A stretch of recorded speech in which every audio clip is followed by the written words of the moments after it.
Tunamshukuru Mungu kwa kuwa ni mwema.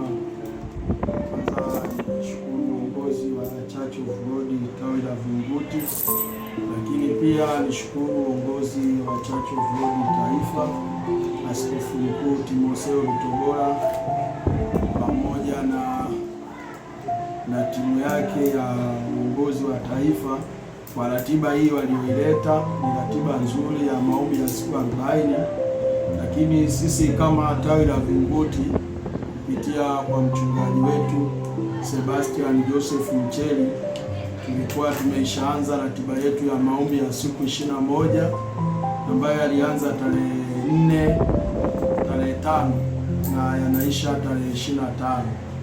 Kwa hiyo tumepokea kwa furaha kwa sababu tulikuwa kwenye ratiba ya maombi, na kama mchungaji wetu kiongozi alivyotuelekeza, tutaendelea na maombi ya siku 21, lakini pia tutaendelea na maombi ya taifa ya siku 40.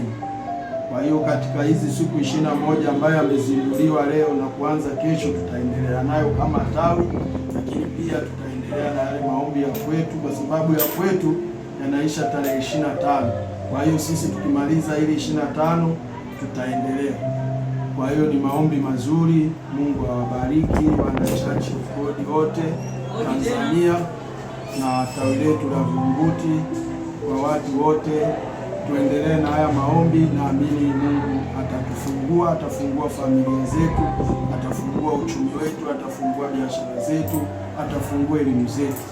Mungu awabariki.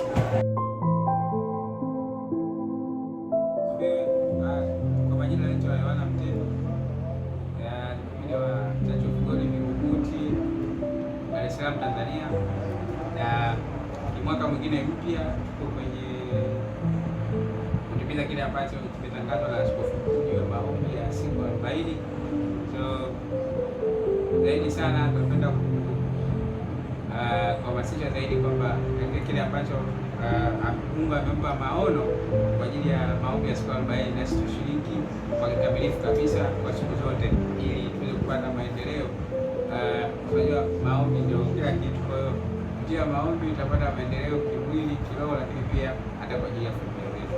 Kwa hiyo naomba niwatakie mfungo mwema.